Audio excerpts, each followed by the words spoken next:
Good evening. I'm Jonathan Leap. I'm the Executive Director of the International Growth Centre, and it's my pleasure to welcome you here, and in particular to welcome the Chief Minister and our distinguished panelists to be with us here this evening. I want to say a couple of words by way of introduction and then hand over to the chair for this evening, who is Lord Bilimoria. The International Growth Centre was established by the Department for International Development as a joint enterprise of the London School of Economics and Oxford University, with the aim of promoting growth in developing countries by providing demand-led policy advice based on frontier research. What we seek to do is to bring research and policy closer together, and to do that by bringing researchers and policymakers closer together. And tonight is a prime example of that we're very pleased to have such a distinguished policymaker from Bihar, but together with a delegation that will not only be here sharing with us their ideas this evening, but also participating in a conference, our Growth Week conference, of which this is the first event for this year. But much more important is the engagement that the Chief Minister and his ministers have led with us in Bihar. That what's distinctive about the International Growth Centre is that we bring together two world-class networks, a network of researchers, but also a network of country teams. So we have country teams in 4 different countries across Asia and 10 countries across Africa. And one of our country teams is located in the state of Bihar in India, and is that has given us the opportunity to engage with the Chief Minister and his government over a sustained period of time to develop programs of research that can inform their crucial choices in growth policy. So we've been very engaged with the government of Bihar in a range of areas, including energy policy and other areas that we've been able to develop over a course of years. And that's really where the IGC, I think, has its distinctive contribution. So it's a great pleasure to have this as the first event in this year's Growth Week. Let me say one practical thing. The headsets that you have to work need to be plugged in and turned on. And channel 1 is English and channel 2 is Hindi. And then finally, it's my pleasure now to introduce the chair for this evening, who is Lord Bilimoria, no doubt well known to many of you. He is the founder of Cobra Beer, importantly in this context, a major investor in the state of Bihar. But he also is very comfortable in a university setting. He was a chancellor of the Thames Valley University, at that point the youngest chancellor in the country, and has recently been appointed the chancellor of Birmingham University, so someone who is very much involved in the higher education scene in the UK, but also very much involved in India, not only a major investor in Bihar, but he is the founding member of the Prime Minister's Advisory Council. It's a great pleasure to welcome you, Lord Bilimoria.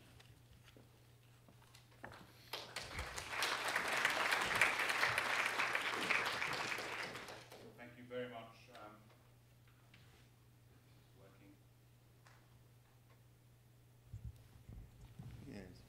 Yes, it is. Excellent. Can you hear me clearly at the back there now?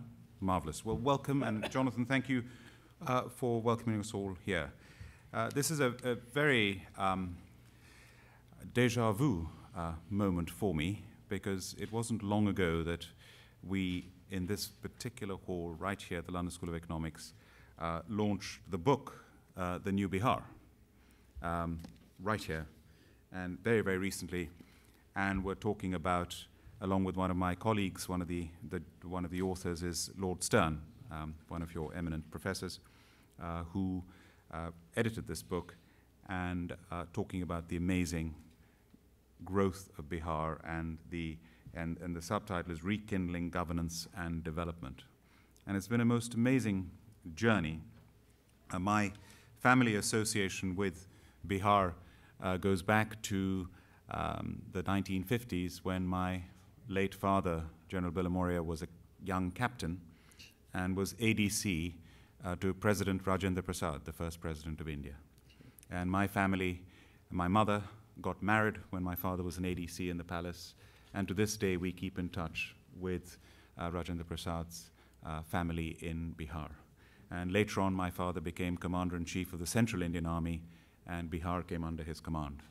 And now, Molson Coors Cobra, the company of which I chair, the joint venture in India, we own a brewery just outside Patna in Bihar. So it is a connection that has now gone on for over 50 years with the state.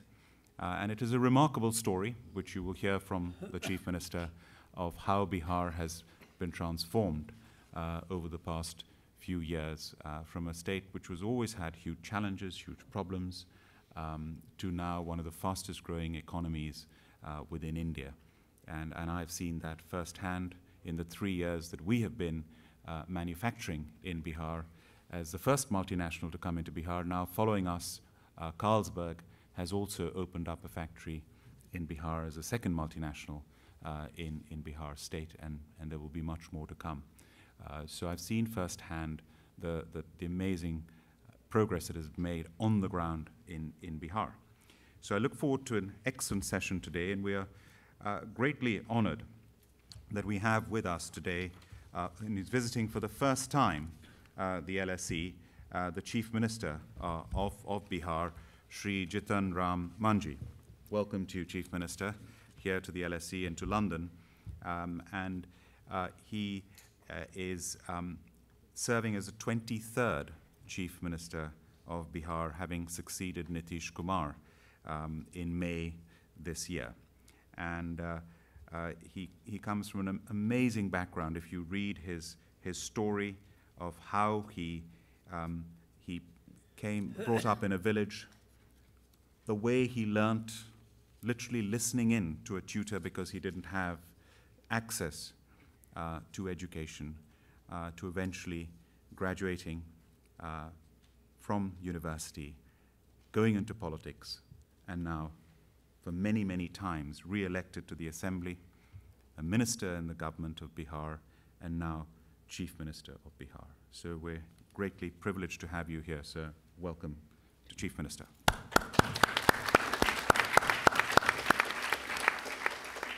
We have next to the Chief Minister, Mr. Anjani Kumar Singh, who is the senior civil servant from the Indian Administrative Service, the Chief Secretary of the Government of Bihar. Welcome to you, sir. And on the extreme right is Dr. Shaibal Gupta, somebody I have worked closely with. If there is somebody who has knowledge about the Bihar economy more than anyone else, it is Dr. Shaibal Gupta. And he and his organization, the Asian Development Research Institute, ADRI, produce every year the economic report on Bihar. And it is a magnificently impressive report. I mean, it is huge, it is very detailed, very accurate, and very impressive. So, Dr. Gupta, welcome to you as well.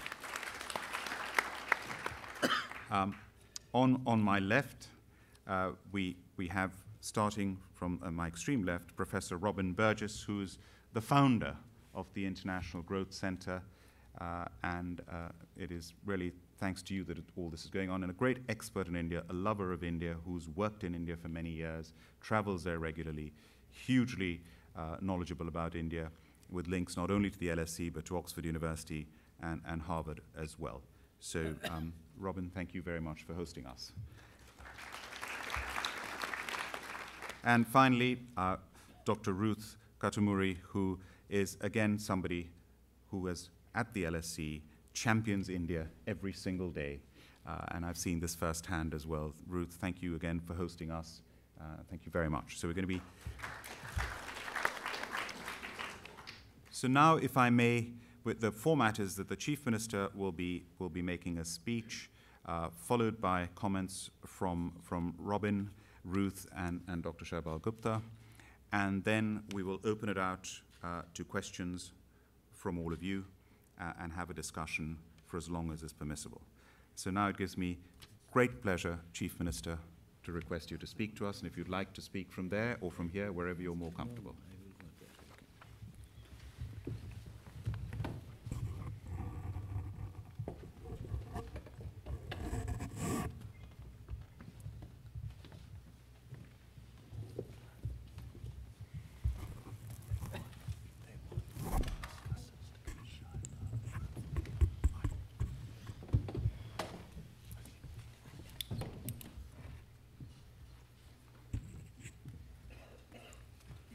Nandan school of economics का गौरवशाली इस भवन में आज हम आप लोगों के समक्ष बिहार के संबंध में कुछ बताने के लिए आए हैं। इस अवसर पर इस ओकेजन को चेयर करते हुए लॉर्ड करन बिलमोरिया जी, प्रोफेसर जोनाथन लिप्पी साहब, प्रोफेसर रॉबिन बर्गेजी साहब, डॉक्टर रूप कठतारिया, डॉक्टर शैवाल गुप्ता जी, चीफ सेक्रेटरी बिहार और हमारे सामने उपस्थित सभी महानुभावगण, पत्रकार बंधुओं और अन्य साथीगण, इस प्रभावशाली सभा के समक्ष आज खड़ा होकर मुझे अपार हर्ष का अनुभव हो रहा है। सर्वप्रथम मैं इंटरनेशनल ग्रोथ सेंटर को इस भव्य आयोजन के लिए धन्यवाद देना चाहूँगा। मैं उनका शुक्रगुजार हूँ कि उन्होंने मुझे लंदन ऑफ स्कूल इकोनॉमिक्स में आमंत्रित कर बिहार के परिवर्तन की कहानी आप सब विद्वानों के समक्ष सुनाने का अवसर दिया। मुझे इसी वर्ष पटना में IGC बिहार ग्रोथ कॉन्फ्रेंस में उद्घाटन भाषण देने का मौका मिला था, जहां मेरी मुलाकात श्री जोनाथन लीप से हुई, जिन्होंने मुझे LSE में संबोधन हेतु आमंत्रित किया। मैंने उनके आमंत्रण को स्वीकार किया क्योंकि मैं चाहता था कि बिहार की कहानी, हमारी सफलताएं और चुनौतियों को एक बड़े समूह के साथ साझा करूं, जो विकासशील देशों की नीति समस्याओं पर काम करते हैं। यह सही है कि हमने बिहार की आर्थिक गतिशीलता को बढ़ाया, जिसके फलस्वरूप इसका विकास दर भारत में सबसे तेज विकास दर वाले राज्यों में एक है। किंतु इस आर्थिक गतिशीलता को कायम रखने, इसे और अधिक समावेशी एवं टिकाऊ बनाने के लिए हमें आप जैसे शोधकर्ताओं के सहयोग की आवश्यकता है। अतः मैं यहाँ उपस्थित महानुभावों से बिहार के विकास के लिए सक्रिय योगदान करने का आह्वान करता हूँ। जैसा कि मेरे अभिभाषण का शीर्षक दर्शाता है कि मैं यहाँ बिहार, जो भारत का एक सबसे गरीब राज्य है, के उल्लेखनीय विकास की कहानी सुनाने के लिए खड़ा हूँ। आपको पता होगा कि बिहार हमेशा से ऐसा नहीं था। इसका एक समृद्धशाली इतिहास रहा है। यह विश्व का पहला गणराज्य था। बिहार का वर्तमान राजधानी महान मौर्य साम्राज्य की राजधानी थी, जिसे पूरे भारतीय उपमहाद्वीप में 322 से 185 ईसा पूर्व तक शासन किया। विश्व का सबसे पुराना विश्वविद्यालय नालंदा में हमारे ही राज्य में था। ये बुद्ध और महावीर की भी धरती है और ऐसे अनेक सूची हैं जिसका वर्णन अभी नहीं किया जा सकता है। किसको पता था कि जिस दिन राज्य ने विश्व का पहला गणराज्य दिया था, वो एक दिन अपना अस्तित्व खोकर एक विभाजित, शोषित और वंचित समाज में बदल जाएगा। मेरा विश्वास है कि बिहार के पुनरुत्थान की कहानी और बिहार के विकास दर को बनाए रखने के लिए हम जिन चुनौतियों का सामना कर रहे हैं, उसकी बेहतर व्याख्या तभी हो सकेगी जब हम भारत में बिहार के सापेक्ष गिरावट के कारणों को अच्छी तरह से समझ लें। बिहार में अविकसित रहने का कारण आम धारणा है कि आज़ादी के बाद से अब तक पूर्ववर्ती सरकारों ने अच्छे शासन की कमी रही है। हालांकि इसमें इनकार नहीं किया जा सकता कि दशक पूर्व तक बिहार के शासन की गुणवत्ता संतोषजनक नहीं रही, लेकिन इससे बिहार के पिछड़ेपन का मुख्य कारण मानना गलत होगा। बिहार का शेष भारत के प्रगति के पथ विमुख होना हाल की परिघटना नहीं है, इसका एक लंबा इतिहास है। साम्राज्यवादी शासन में बिहार बंगाल प्रेसिडेंसी का एक हिस्सा था, जहां अस्थायी बंदोबस्ती के तहत प्रतिगामी भूमि काश्तकारी पद्धति कायम थी। इस व्यवस्था के तहत हर जमींदार के लिए कर राजस्व अनंत काल के लिए निर्धारित था और उसमें काश्तकारों से कर वसूलने का वैधिक अधिकार प्राप्त था। स्पष्ट है कि इस व्यवस्था में कर वसूली उपज पर आधारित नहीं थी और जमींदार कर वसूली में पूरी मनमानी करते थे। इस वैधानिक सामंतवादी व्यवस्था के कारण काश्तकारों में उपज बढ़ाने की न ही कोई लालसा थी और न कोई प्रोत्साहन। अस्थायी बंदोबस्ती व्यवस्था के तहत कर राजस्व में कोई उत्तरोत्तर वृद्धि नहीं होती थी और इसी वजह से उपनिवेशी सरकार को लोक प्रशासन, आधारभूत संरचना एवं सिंचाई व्यवस्था आदि में निवेश करने की कोई दिलचस्पी नहीं थी। इसकी पुष्टि ऐतिहासिक आंकड़े से भी करते हैं। बिहार के प्रति व्यक्ति वार्षिक व्यय देश में लगातार सबसे कम रहा है। जैसे 1912-13 में प्रति 1000 आबादी पर वार्षिक सार्वजनिक व्यय बिहार में मात्र 1212 रुपये था, जबकि बम्बई प्रांत में 5589 रुपये था। अनेक अध्ययन दर्शाते हैं कि प्रतिगामी अस्थायी बंदोबस्ती व्यवस्थाएं आज भी हमारे आर्थिक प्रदर्शन को प्रभावित करती है। बिहार में समाज आज भी अर्ध सामंती व्यवस्था से प्रभावित है। यहाँ सामंतवादी मानसिकता का प्रचलनों का आज भी संस्थाओं पर गहरा प्रभाव है। आज भी सामंती स्वभाव और सामंती सिद्धांत बिहार के पिछड़े समुदायों के प्रति अवरोधक बने हुए हैं। मैं खुद इस कई तरह के अनुभव किया है। मेरे पिता श्री स्वयं एक बंधुआ मजदूर के रूप में जो एक सवर्ण जमींदार के यहाँ काम करते थे, मुझे जमींदार के जानवरों को चराने का ले जाना पड़ता था, जिसके बदले मुझे खाना मिलता था। मेरे पिताजी मुझे स्कूल भेजना चाहते थे, लेकिन जब उन्होंने यह बात एक दिन जमींदार को बताई तो मेरे पिताजी को पीटा गया। भारत की आज़ादी के तत्काल बाद जमींदारी प्रथा के उन्मूलन के बावजूद उनके साथ ऐसा हुआ। जमींदारी उन्मूलन का कानून बनाने वाला बिहार पहला राज्य था। कानून बदलना आसान है, लेकिन लोगों की धारणाएं तथा सामाजिक मूल्यों को बदलना कठिन है। विकास सिर्फ एक बेहतर आर्थिक प्रदर्शन ही नहीं, बल्कि इसके साथ बेहतर अनौपचारिक संस्थाओं का भी विकास आवश्यक है, जिसके आदर्श, मूल्य एवं धारणाएं एक न्याय संगत एवं न्यायप्रिय समाज के निर्माण में सहायक हो सके। जब भारत आज़ाद हुआ तब आधारभूत संरचना, औद्योगिकरण तथा सामाजिक विकास के सूचकांक में बिहार सबसे निचले पैदान पर था। यह परिस्थिति तब और गंभीर हो गई जब भारत सरकार ने राज्यों को गरीबी से उबरने हेतु सही राजनीति के बजाय कुछ त्रुटिपूर्ण नीतियां अपनाई, जिसके कारण गरीब राज्यों जैसे बिहार और समृद्ध राज्यों जैसे महाराष्ट्र, पंजाब, तमिलनाडु में विकास की खाई और बढ़ गई।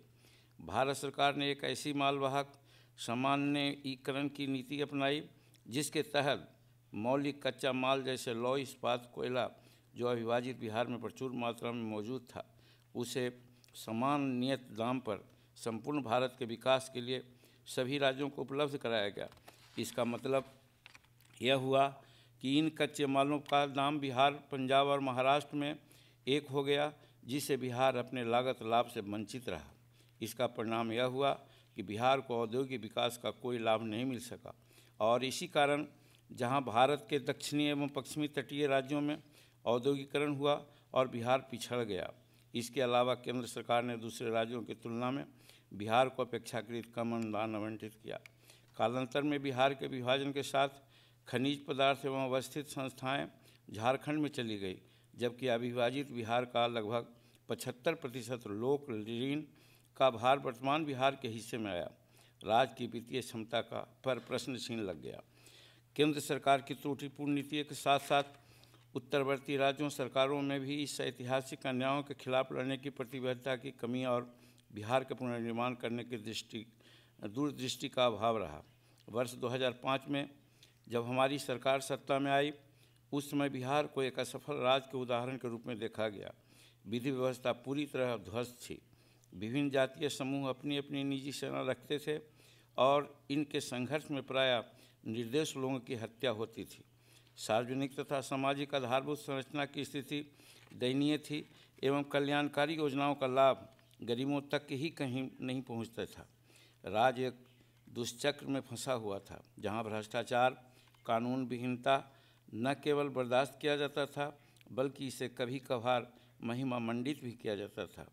इस निराशाजनक तथा दयनीय पृष्ठभूमि में हमारी सरकार ने इस अवरोधों को हटाने के लिए राज्य को क्रियाशील बनाया।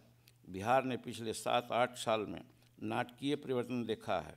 हमारा राज्य जो शासनहीनता का प्रतीक था, अब इसकी प्रगति असमान प्रगति दर एवं सुशासन चर्चा का विषय है।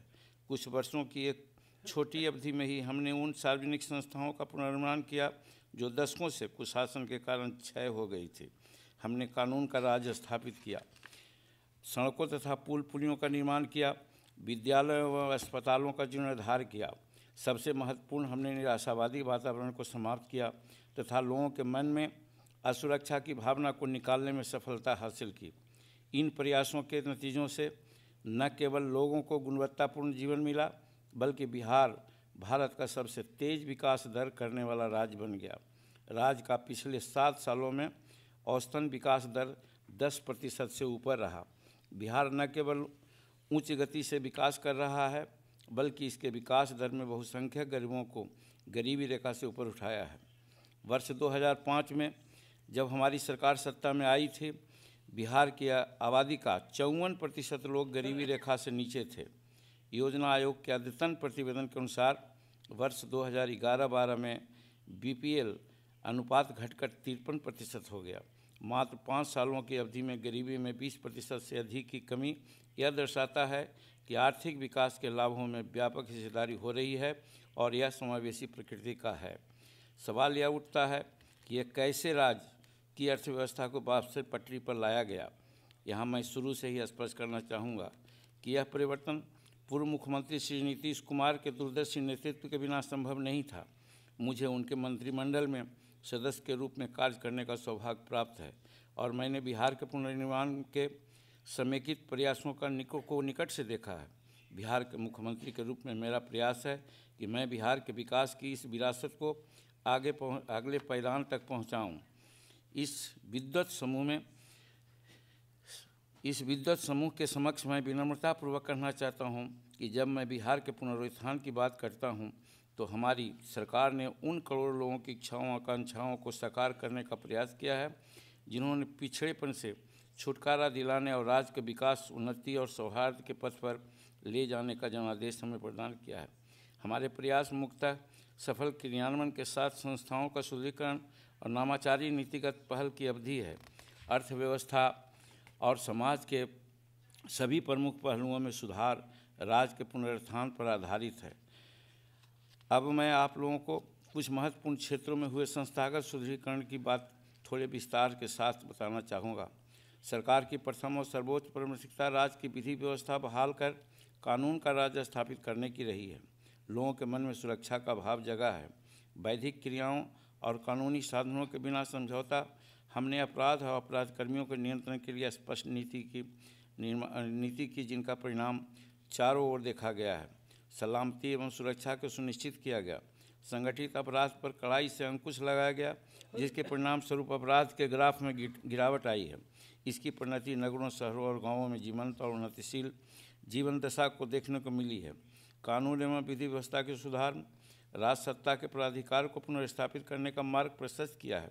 गत 8 वर्षों के दौरान कोई सांप्रदायिक दंगा और सामाजिक कलह देखने को नहीं मिला। हमारी सरकार ने राज्य में कानून का राज स्थापित करने के लिए व्यवस्थित कदम उठाए हैं। पुलिस में सुधार किया गया है। बिहार पुलिस अधिनियम 2007 लागू किया गया, जो मानवाधिकार को बढ़ाने और पुलिस की भूमिका को पुनः परिभाषित करने का कोशिश करता है। पुलिस की क्षमता में अभिवृद्धि हेतु 7,000 के ऊपर पूर्व सैनिकों की बहाली की गई। नियमित बहालियां के अभियान में पब्लिक पुलिस के अनुपात को दुरुस्त करने का प्रयास किया जा रहा है। लंबित आपराधिक मामलों में सजा दिलाने की दर को बढ़ाने के लिए त्वरित विचारण प्रणाली अपनाई गई है। पिछले 8 सालों में नियमित और त्वरित विचारण प्रणाली के बिहार में न्यायालयों का लगभग 90,000 अपराधियों को सजा सुनाया गया है।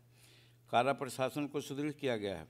आर्थिक अपराधों से सरकार के राजस्व की हानि तथा विकास निधि का हिसाब होता है। इससे संबंधित अपराधियों को पकड़ने के लिए विशेष अभियान चलाया गया। इसकी अवैध संपत्ति को भी जब्त किया गया। नई सरकार के सत्ता में आने के पश्चात तत्कालीन मुख्यमंत्री श्री नीतीश कुमार ने जब सरकार के 3 प्राथमिकताओं के संबंध में पूछा गया तो उन्होंने कहा था सुशासन सुशासन सुशासन। सुशासन हमारे विकास की कहानी का मूल मंत्र है। सुशासन की नीति पर आधारित विशिष्ट कार्यक्रमों का सफल कार्यान्वयन और उसका निरंतर सूक्ष्म अनुसरण पर ही बिहार के विकास गाथा आधारित है। 11वीं पंचवर्षीय योजना अवधि 2007-2012 में बिहार का औसत वार्षिक विकास दर 11% था। इसी अवधि में देश का प्रति व्यक्ति आय वृद्धि 6.46% दर्ज हुई, जबकि इसकी तुलना में बिहार की वृद्धि 9.44% रही। यह उपलब्धि अकस्मात नहीं प्राप्त हुई, बल्कि यह सुशासन के प्रोत्साहन एवं सार्वजनिक परिव्यय में अत्यधिक बढ़ोतरी पर आधारित थी। इससे एक ऐसा उपयुक्त माहौल बना जिससे लाखों लोगों में उद्यमशीलता की भावना को जगाया, जो अपने व्यक्ति की गुणवत्ता के आधार पर चाहते थे। बिहार ने अपने खर्च करने की क्षमता का विकास कर उपलब्ध संसाधनों का उचित उपयोग करने की भी सफलता हासिल की। हमारी योजना का आकार वर्ष 2005 में 4000 करोड़ रुपये का था, जो 10 गुना बढ़कर वर्ष 2014-15 में 40,000 करोड़ रुपया हो गया। वर्ष 2006-07 से लेकर वर्ष 2013-14 तक के 6 वर्षों के दौरान हुआ व्यय पहले के 50 वर्षों में हुए संचित व्यय से अधिक है। हमने कई नामाचार नीतियों की शुरुआत की, जिससे लोगों को व्यवस्था से रिश्ते से पुनः परिभाषित किया गया। लोक सेवकों का अधिकार अधिनियम 2011, यह अधिनियम राज्य के विभिन्न सेवा प्रदान करने की कानूनी बाध्यता को परिभाषित करता है तथा नागरिकों को कालावधि सेवा प्राप्त करने का अधिकार देता है। अनुशासनिक कार्रवाई का प्रावधान होने के कारण यह अधिनियम लाल फीताशाही को कम करने में मदद करता है तथा आम नागरिकों को सरकारी कार्यकलाप में व्यर्थ परेशान होने से बचाता है। मात्र 3 साल की कार्यान्वयन अवधि में ही 8 करोड़ से ज़्यादा विभिन्न सेवाओं के आवेदन प्राप्त हुए हैं, जिनमें से 98% निष्पादित किया जा चुका है। लोक शिकायत के प्रभावी निराकरण के लिए एक वृहद तंत्र वजूद में लाया गया। महीने के प्रत्येक सोमवार को निर्धारित विषयों पर जनता की दरबार में मुख्यमंत्री कार्यक्रम आयोजित किया गया।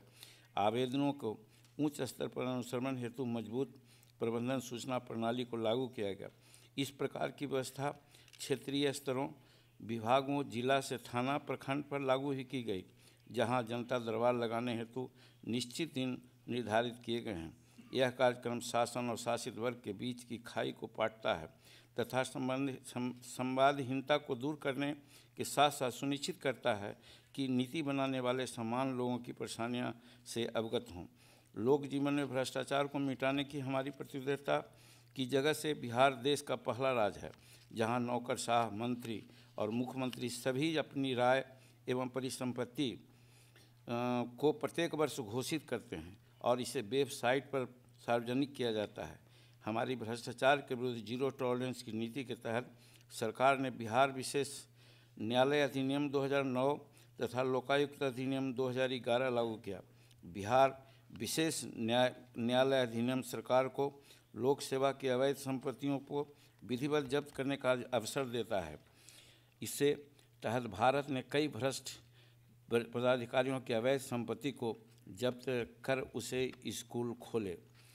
पारदर्शिता एवं जवाबदेही बढ़ाने हेतु नामाचार तकनीकी का प्रयोग हमारा दृढ़ विश्वास है कि पारदर्शिता भ्रष्टाचार को निष्फल और सुशासन को मजबूती प्रदान करती है। सुशासन जनता एवं सरकार के बीच शिकायत को विश्वास को सुदृढ़ करता है। जानकारी दूरभाष आधारित परस्पर संवाद व्यवस्था है, जिसका उद्देश्य सहज रूप से सूचना का अधिकार अधिनियम के अंतर्गत सामान्य जनता को सूचना प्रदान करता है। हमारा अनुभव रहा है कि मानव संसाधन क्षमता का पूर्ण उपयोग हेतु शिक्षा एवं स्वास्थ्य पर ध्यान केंद्रित करने की आवश्यकता है। शिक्षा के विकास के लिए हमने एक बहुआयामी रणनीति को बनाया है।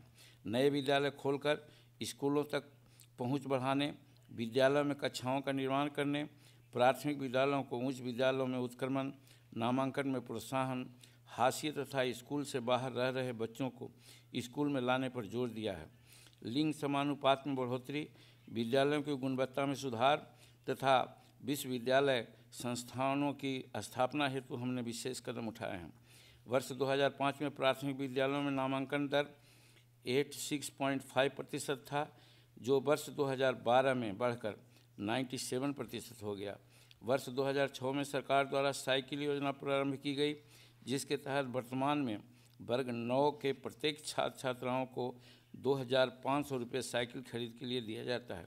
इस योजना को बहुत बड़ी सफलता मिली है, जिसके कारण माध्यमिक विद्यालयों में नामांकन दर व्यापक वृद्धि देखी गई है।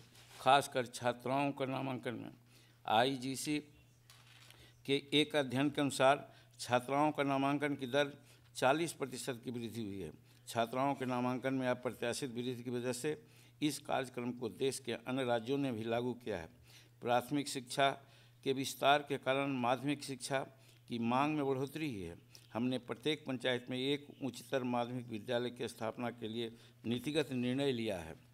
इसी तरह हमने बुनियादी स्वास्थ्य सेवा प्रणाली की संरचना को भी सुधारा है। इसके तहत समेकित दृष्टिकोण अपनाते हुए अच्छे स्वास्थ्य के कारक जैसे संतुलित भोजन, स्वच्छता, स्वच्छ पेयजल पर समुचित ध्यान दिया है।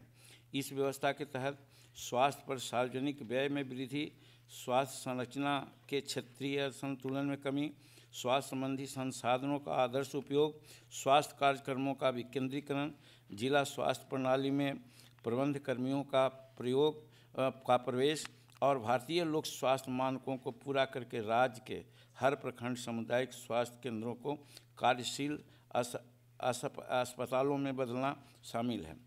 वर्ष 2006 में बिहार सरकार ने निःशुल्क दवा उपलब्ध कराने का तथा वर्ष 2009 में सरकारी स्वास्थ्य केंद्रों पर इलाज हेतु आए मरीजों के निःशुल्क रेडियोलॉजी एवं पैथोलॉजी जांच से संबंधी सेवा उपलब्ध कराने का एक महत्वपूर्ण निर्णय लिया है।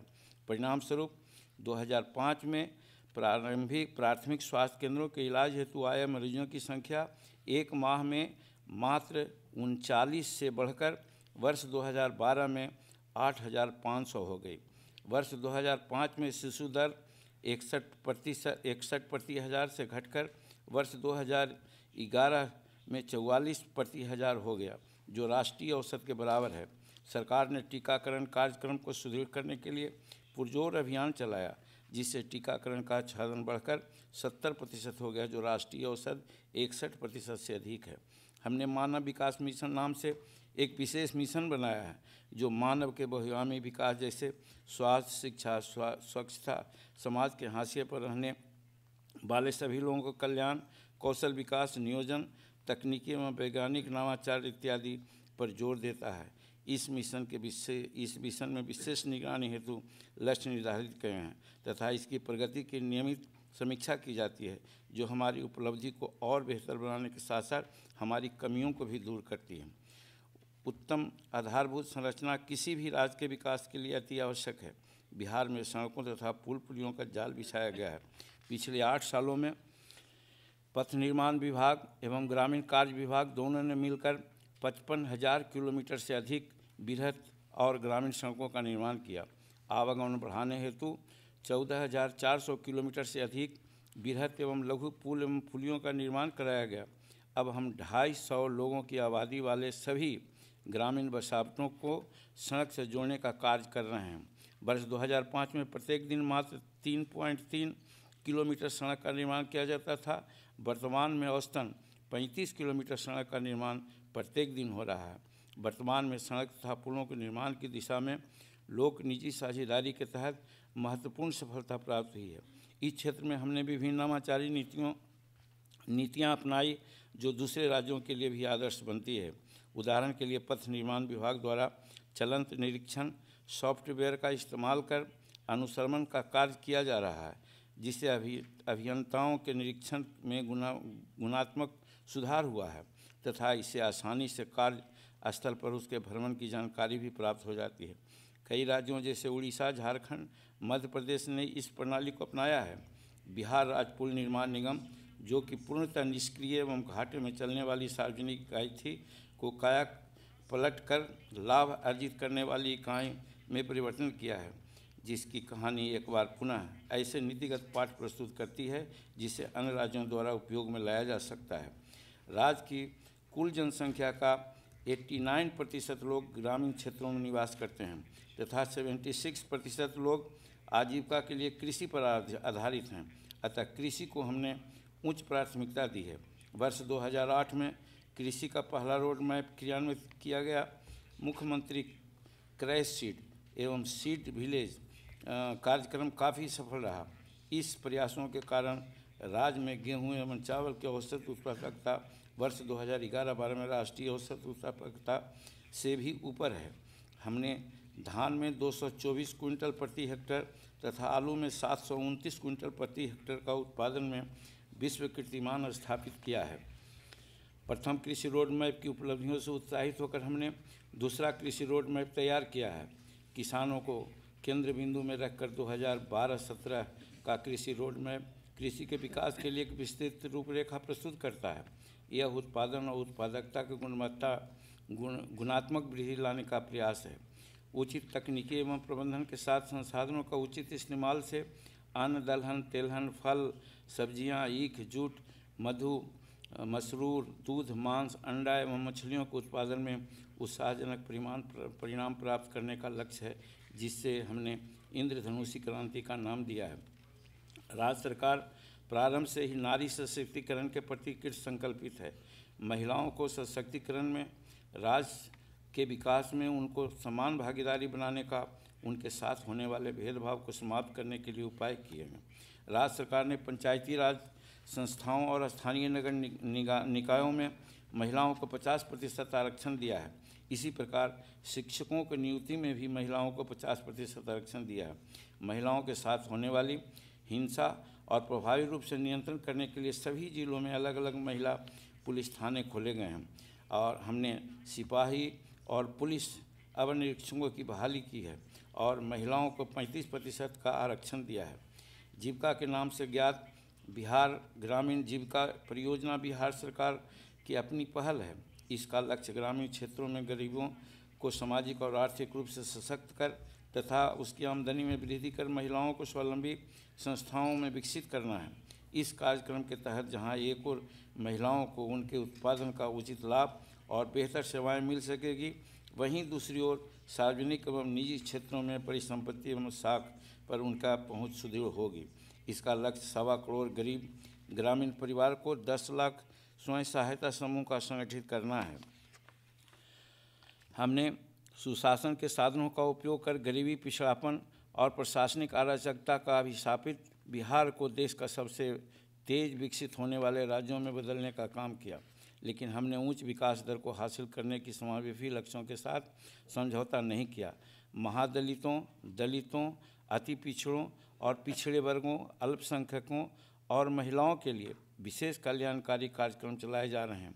अनुसूचित जातियाँ, अनुसूचित जनजातियाँ और अति पिछड़ी जातियों के बच्चे को हम 3 गुनी ऊंची संशोधित दर पर छात्रवृत्ति दे रहे हैं। गत वर्ष हम लोगों ने सरकारी विद्यालयों में अध्ययनरत कक्षा 1 से 10 तक के सभी छात्राओं को छात्रवृत्ति देने का फैसला किया। हमने वंचित तबकों की आवाज़ सही मायने में मजबूत की है। इसी दृष्टिकोण को रखते हुए हम अल्पसंख्यकों के लिए अनेक कार्यक्रम संचालित किया है। प्रारंभ से ही राज्य सरकार ने अल्पसंख्यक समुदाय, विद्यार्थियों और शैक्षणिक विकास पर बल दिया है। अल्पसंख्यक समुदाय के बच्चों को स्कूल जाने के लिए प्रेरित करने हेतु 2007 में मेधावृत्ति योजना शुरू की है, जिसके तहत कक्षा 10 की परीक्षा में प्रथम श्रेणी में उत्तीर्ण होने वाले हर अल्पसंख्यक विद्यार्थी को 10,000 रुपये दिए जाते हैं। वर्ष 2007 में अल्पसंख्यक समुदाय के प्रथम श्रेणी में उत्तीर्ण होने वाले ऐसे विद्यार्थियों की कुल संख्या 2600 थी, जो आज बढ़कर 29,000 हो गई है। तय है कि अब निजी क्षेत्र का निवेश ही बिहार के विकास की और अधिक प्रगति प्रदान कर सकता है, लेकिन इसके लिए बिजली की कमी और ज़मीन की अनुपलब्धता हमारे सामने गंभीर चुनौती है। राज्य बिजली की कमी से जूझ रहा है और यह तेज़ी से विकास के विरुद्ध सबसे बड़ा अवरोधक बना हुआ था। हमने बिजली की कमी को चुनौती के रूप में स्वीकार किया और निश्चय किया कि हम एक निर्धारित समय अवधि के अंतर्गत इस समस्या का निजात पाएंगे। विद्युत उत्पादन में विस्तार और इसकी संचरण और वितरण प्रणाली को सुदृढ़ीकरण के लिए विशेष उपाय किए गए हैं। मौजूद विद्युत संयंत्रों का अधिग्रहण विस्तार के अलावा हमने कई नई ताप परियोजनाएं स्थापना करने का काम शुरू किया है। बिहार राज्य विद्युत बोर्ड का पुनर्गठन करके इसमें पेशेवर प्रबंधन और कुशल विद्युत आपूर्ति के लिए 5 कंपनियों को बांटा है। साथ ही वितरण क्षेत्र में सुधार के लिए आईजीसी विद्युत विभाग का सहयोग कर रहा है। आईजीसी एक परियोजना है के माध्यम से ऊर्जा विभाग के लिए राजस्व सृजन और सुदृढ़ीकरण का काम कर रही है। इस पहल की सफलता की हम उत्सुकता से प्रतीक्षा कर रहे हैं। बिहार देश का सबसे अधिक जनसंख्या वाला घनत्व वाला राज्य है। इसकी जनसंख्या घनत्व 1100 व्यक्ति प्रति वर्ग किलोमीटर है, जबकि राष्ट्रीय औसत मात्र 382 है। अतः उद्योगों के लिए ज़मीन की उपलब्धता एक बड़ी समस्या है। हम इस समस्या से अवगत हैं और भूमि के और अधिक सहज अधिग्रहण की नीति एवं प्रक्रियाओं के निर्माण पर काम कर रहे हैं। भूमि का अधिग्रहण पारदर्शी और व्यवहारिक रूप से करने की प्रक्रिया के निर्धारण के लिए शोधकर्ताओं के सुझाव सरकार के लिए बहुत ही उपयोगी होंगे। खाद्य प्रसंस्करण क्षेत्र राज्य के औद्योगिक विकास के लिए अत्यंत ही महत्वपूर्ण क्षेत्र है। बिहार में खाद्य प्रसंस्करण क्षेत्र विकास हेतु अनुकूल परिस्थितियाँ उपलब्ध है। हमारा राज्य खाद्यान्नों, सब्जियों और फलों का सबसे बड़े उत्पादकता को में एक है। इस क्षेत्र में निवेश लाने के उद्योग विभाग ने लक्षित प्रोत्साहन नीतियाँ तैयार की है। हमें इस क्षेत्र में हो रहा महत्वपूर्ण बदलाव अब दिखने लगा है और आशा है कि आगे आने वाले वर्षों में बिहार खाद्य प्रसंस्करण उद्योग के केंद्र के रूप में स्थापित होगा। गुणवत्तापूर्ण सार्वजनिक वस्तु एवं सेवाएं उपलब्ध कराना किसी भी विकसित राज्य का एक महत्वपूर्ण दायित्व है। गत 7-8 वर्षों में बिहार ने मौलिक और सामाजिक संरचनाओं का उपलब्धता का विस्तार करने के मामले में अप्रत्याशित प्रगति की है, लेकिन वस्तुओं और सेवाओं की गुणवत्ता में सुधार की अभी भी काफ़ी संभावना है, जहां इस सेवाओं की उपलब्धता में और भी विस्तार करने की ज़रूरत है। वहीं सार्वजनिक वस्तुओं और सेवाओं की गुणवत्ता में सुधार करना भी अत्यावश्यक है। हम शोध अनुसंधान समूह से अपेक्षा है कि वे इस क्षेत्र में अपने अनुसंधानों से हमें लाभान्वित करेंगे और बिहार के संदर्भ में उनके सुझाव का हम हार्दिक स्वागत करेंगे। राज्य का अपना कर राजस्व और गैर कर राजस्व की प्राप्तियां कुल राजस्व प्राप्तियों का मात्र 25% है। हालांकि विगत वर्षों में इस अनुपात में सुधार हुआ है, लेकिन अभी भी यह 30% से नीचे है। कर्नाटक, आंध्र प्रदेश, महाराष्ट्र जैसे अनेक राज्यों में कुल व्यय के विरुद्ध आंतरिक संसाधनों का अनुपात वस्तुतः 70% के आसपास है। अधिक वित्तीय आत्मनिर्भरता हासिल करने के लिए हम अधिक आंतरिक संसाधन जुटाने के रास्ते तलाशने होंगे। इसके लिए सावधानी से तैयार किया गया कर ढांचा वांछनीय है, जो अधिक आंतरिक संसाधन जुटाने सके और साथ ही साथ अर्थव्यवस्था के विकास की गति को भी बाधित नहीं करे। यह कोई आसान कार्य नहीं है। बिहार सरकार आत्मनिर्भरता के ऐसे ही पथ पर आगे बढ़ने का प्रयास कर रही है। राज्य का अपना कर राजस्व जो वर्ष 2005-06 में मात्र 3,500 करोड़ था, आज बढ़कर 25,000 करोड़ रुपया लक्षित है। हालांकि हमारे लिए इससे और भी बढ़ाने की ज़रूरत है। शोध कार्य में संलग्न समुदाय से सुझाव ऐसी कर प्रणाली के निर्माण में काफ़ी उपयोगी होंगे, जो बिहार को विकसित राज्य में रूपांतरित करने के लिए संसाधन पैदा कर सके। अंत में मैं कहना चाहूँगा कि 8 वर्षों का हमारा अथक प्रयास और तदनुरूप उपलब्धियाँ संतोषजनक है। हमने एक कार्यशील राज्य के विकास के लिए ईमानदारी से प्रयास किया है, जो बिहार के परिवर्तन के लिए उत्प्रेरक बन सके। बिहार की गाथा लोकतंत्र, राज निर्माण और सुशासन की गाथा है। बिहार में प्रशासन के लिए एक समग्र दृष्टि तय की है, न्याय के साथ विकास की दृष्टि। इसी को लोग विकास का बिहार मॉडल कहते हैं। प्रगति का ऐसा रास्ता जो पूरी ईमानदारी और पारदर्शिता के साथ व्यापक सामाजिक समावेश और सबसे कमज़ोर तबकों के प्रतिनिधित्व को सुनिश्चित करते हुए आर्थिक विकास करे। हालांकि हम लोगों ने एक लंबा सफ़र तय किया है, लेकिन अभी भी बहुत काम करना शेष है। हमारे सामने जो चुनौतीपूर्ण कार्य है, मैं अपना समय और ऊर्जा उसके समाधान में लगाना चाहता हूँ। अभी भी ऐसे ढेर सारी चुनौतियाँ हैं जिसका सामना हम रोज़ कर रहे हैं। लोगों को जीविका, अधिक समावेशी विकास, आपदाओं का जोखिम, मानव संसाधन का विकास, बैंकिंग का विस्तार, लोक स्वास्थ्य संबंधी मुद्दे, व्यापक गरीबी, ऊर्जा संबंधी उपलब्धता आदि। लेकिन बिहार इन चुनौतियों का सामना करने के लिए तैयार है। हमने राज्य की प्रगति करने और सुशासन देने का क्षमता का पुनर्स्थापन किया है, पूरे उत्तरदायित्व और स्वच्छता और पारदर्शिता के साथ।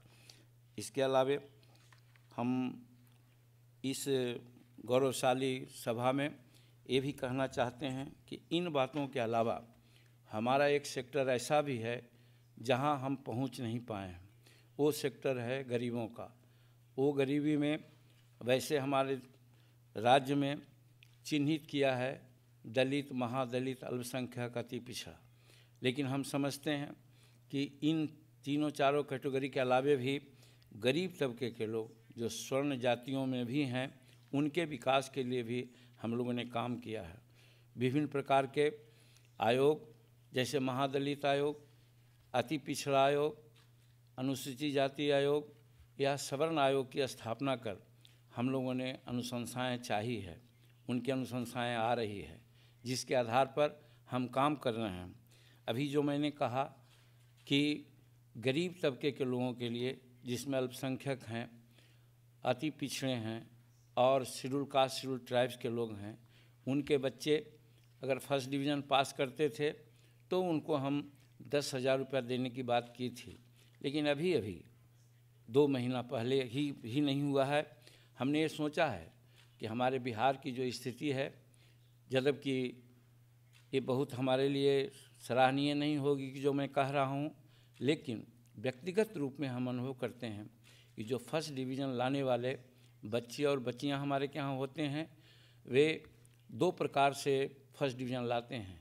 एक तो वैसे परिवार के लोग होते हैं जिनके पास साधन है, जो अच्छे स्कूल में पढ़ते हैं, अनेक तबके के किताब या कहा जाए कि वो ट्यूशन पढ़ कर के लाते हैं। दूसरा है कि जिनका परिवार आगे बढ़ा हुआ है, वो पैरवी करके भी फर्स्ट डिवीज़न लाते हैं। कहने का मतलब फर्स्ट डिवीज़न लाने वाले लोग वैसे लोग होते हैं जिनको उतनी सहायता की ज़रूरत नहीं होती है जितना कि आज सेकंड डिवीज़न पास करने वाले लोगों की। सेकंड डिवीज़न पास करने वाले लोग गरीब होते हैं, मेहनती होते हैं, लेकिन साधन के अभाव में वो पढ़ नहीं पाते, अच्छे स्कूल नहीं मिल पाता, जिसके कारण उनको सेकंड डिवीज़न लाना पड़ता है और आगे पढ़ाई कंटिन्यू करने के लिए उन्हीं को पैसा की ज़रूरत थी। इसीलिए जब हम मुख्यमंत्री के रूप में हुए तो सबसे पहला काम यही सोच करके किया कि गरीब तबके के अधिकांश लोग हैं जिनको आगे पढ़ने की आवश्यकता होती है। इसीलिए हम लोगों ने 2 निर्णय लिया। एक निर्णय लिया कि जो मैट्रिक पास करते हैं सेकंड डिवीज़न से, उन बच्चों को भी हम 8,000 रुपया देंगे और उसमें अनुसूचित जाति, जनजाति और माइनॉरिटी के लोगों को हम देने का निर्णय किया। उसी प्रकार से +2 पास करने वाले जो बच्चियां हैं, बच्चियों को हम लोग ज़्यादा सशक्त बनाने का नीति अपनाया है। उसके लिए भी हम लोगों ने यही सोचा है कि जो फर्स्ट डिवीज़न बच्चियां पास करती हैं +2 में, उनको हम 15,000 रुपया देते हैं और जो सेकंड डिवीज़न से पास बच्चियां की, उनको हम 10,000 रुपया देते हैं। ये प्रक्रिया से हमने एक साबित करने का प्रयास किया है कि जो हमारे गरीब तबके के लोग जो आगे पढ़ाई कंटिन्यू करना चाहते हैं, उनको पैसा की कमी होती थी, जिसके कारण वैसा नहीं कर पाते थे, तो इसलिए हमने वैसा किया है। फिर उसी प्रकार से हम लोगों ने और क्षेत्र में भी काम करने का काम किया है, लेकिन उसके बावजूद भी आज हमारे गांव में जैसा कि बताया भी कि 80% के आसपास खेती पर वहाँ निर्भर हैं और जो हमारी ग्रामीण जनता और शहर की जनता का जो रेशियो है उसमें काफ़ी अंतर है। ज़्यादा से ज़्यादा भी ग्रामीण क्षेत्र में रहते हैं और ग्रामीण क्षेत्र में चाहे जितने भी लोग हों, उनके विकास में अभी भी इतना अवरोध है कि हमारे के यहाँ एक 2 वर्ग बन गया है, एक अमीरों का और एक गरीबों का। तो ज़्यादा करके आप इस जो अगस्त गैदरिंग है और जो शोधकर्ता हैं, उनसे हम अनुरोध करना चाहते हैं कि ग्रामीण क्षेत्रों में हमारा विकास किस रूप में हो और कैसे हम कर सकें। इसमें एक छोटी सी बात कह करके हम अपनी बात समाप्त करना चाहेंगे कि आज हमारे के यहाँ अनएम्प्लॉयमेंट की स्थिति भी हो गई है। हमारे लोग कुछ बाहर जाते हैं। हम चाहते हैं कि स्किल्ड लेबर बाहर न जाएं, उनको ट्रेनिंग देने के लिए अधिक से अधिक ऐसा इंस्टीट्यूशन वहाँ खुले जिससे कि हमारे लोग ट्रेंड हो जाएं और ट्रेंड होने के बाद अपने लाइवलीहुड को आगे बढ़ाने का काम करें। हम प्रायः उदाहरण देते हैं अपने सांस्कृतिक धरोहर का कि जब हिंदुस्तान जगत गुरु कहलाता था, काफ़ी उसको चिड़िया, सोने की चिड़िया कहते थे। उस समय हमारे के यहाँ बहुत फैक्ट्रियाँ नहीं थी। लघु उद्योग और मंझोले उद्योग और कुटीर उद्योग जिसको कहा जाए, उसके मार्फत हम वहाँ बढ़ते थे। आज आवश्यकता है आप लोगों से जो शोध कर रहे हैं, इस शोधकर्ताओं का ध्यान उस ओर भी जाना चाहिए कि कैसे हम जो गरीब लोग को उत्थान करने के लिए, गरीब को नियोजन देने के लिए क्या प्रक्रिया हम अपनाएं, जिससे कि पहले बहुत बड़ी आबादी होते भर में भी हिंदुस्तान का हमारे लोग अनएम्प्लॉयड नहीं होते थे, दूध और घी की नदियाँ बहती थी। आज क्या कारण है कि हम थोड़ा सा पिछड़ रहे हैं?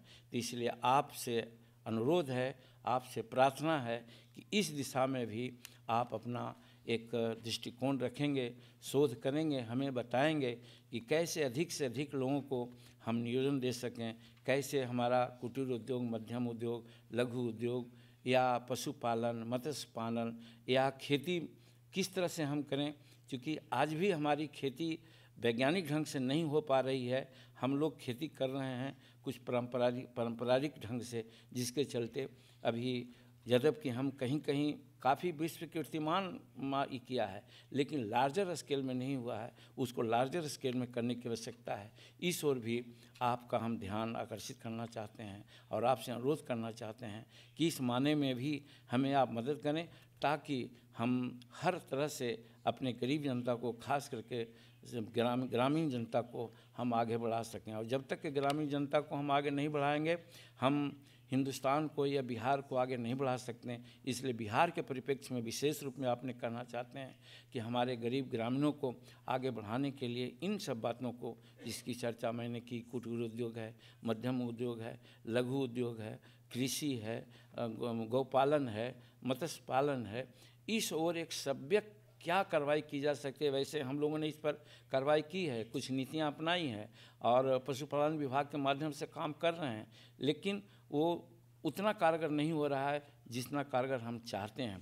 तो इस माने में भी और सब जो आप शोध करते हैं, आपने जो दिशा निर्देश दिया है, उसको हम लोग देखेंगे, पालन करेंगे, साथ साथ इस ओर आपका ध्यान जाए तो हम समझते हैं कि हमारा बिहार का विकास संभव हो सकता है। और बहुत सारी बातें हैं, समय की कमी है, इसलिए हम यहीं पर अपना संबोधन को समाप्त करते हुए आप सबों को बहुत बहुत धन्यवाद देते हैं, बहुत बहुत शुक्रिया करते हैं कि जो आज आपने हमें यहाँ आकर अपनी बात को रखने का मौका दिया। बहुत बहुत धन्यवाद, बहुत बहुत धन्यवाद।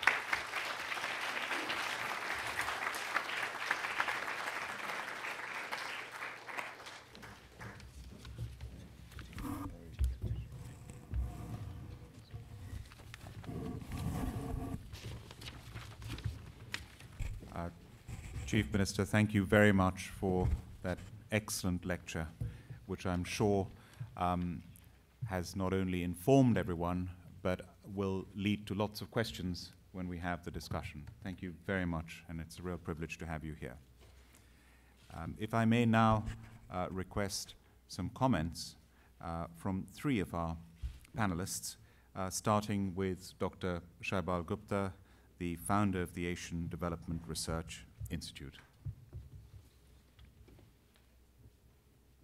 I think you have heard a very poignant as well as a stirring speech of our Honorable Chief Minister, Sri Jitan Ram Manjhi ji. He has captured the situation of Bihar in a very objective manner.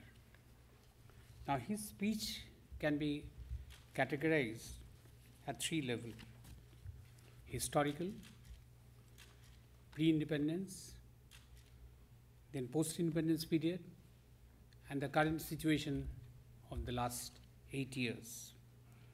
Now, he has elaborated in details the historical baggage that Bihar is carrying. Bihar was part of the Bengal presidency.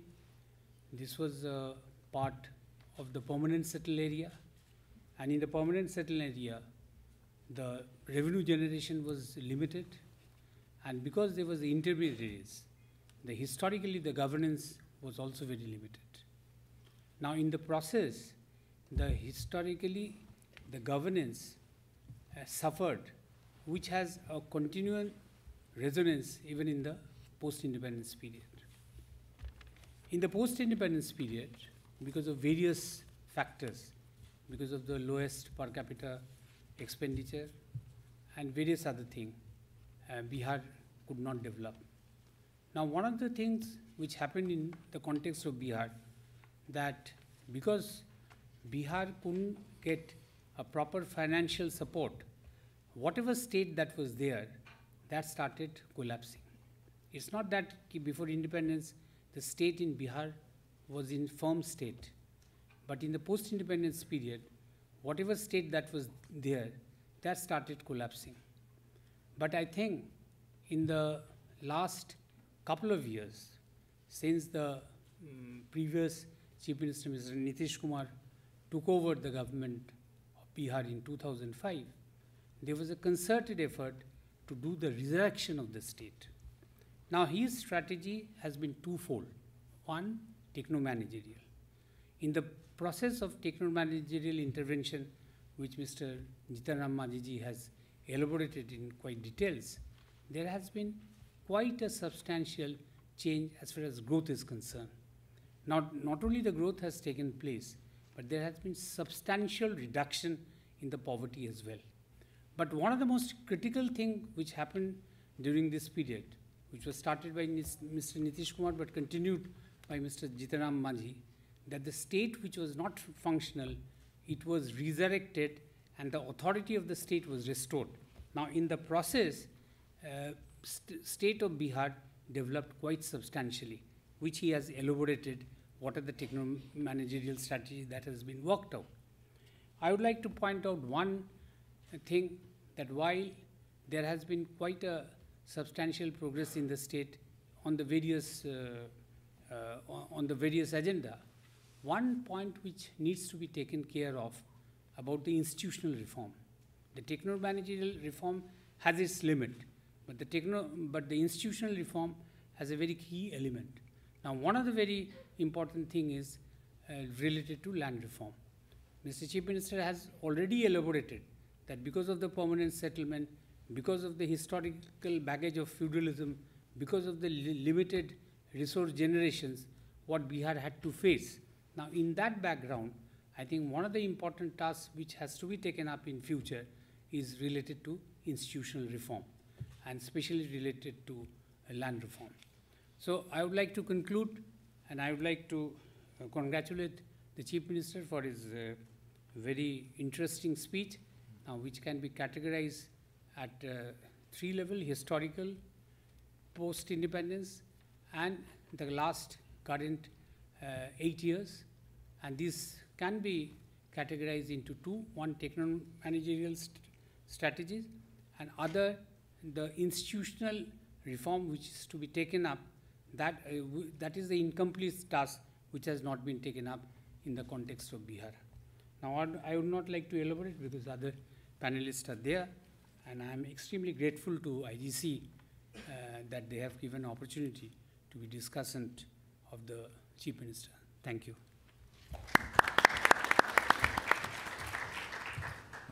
Thank you very much, Dr. Shaibal Gupta, for those excellent comments and with great authority as well. So thank you. And now if I may ask Dr. Ruth Katamuri for her remarks, please, from the London School of Economics.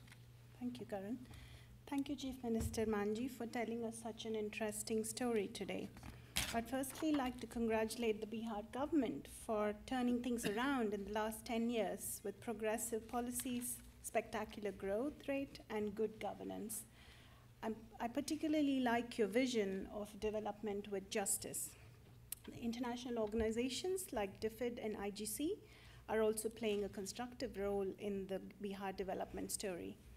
As the Chief Minister has said, much progress has been made, but Bihar has much further to go in order to regain its glorious past.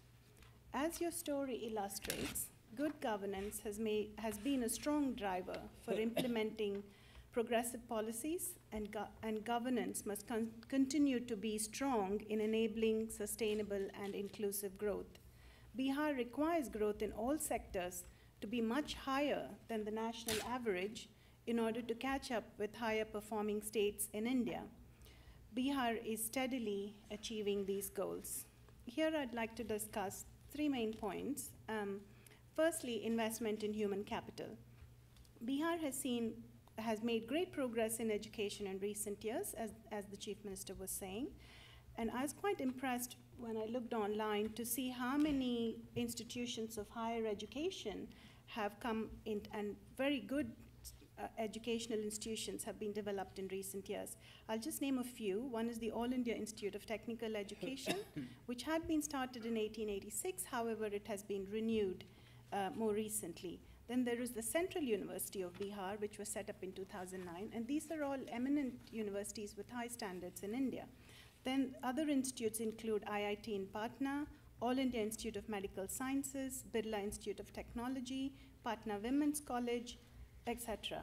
And I would also like to mention the Nalanda International University, which is a collaboration between various countries in Asia and the Pacific, and has Amartya Sen as a chancellor.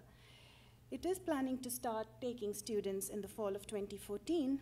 It includes schools of historical studies, ecology and environment, international relations and peace, economics and management, etc.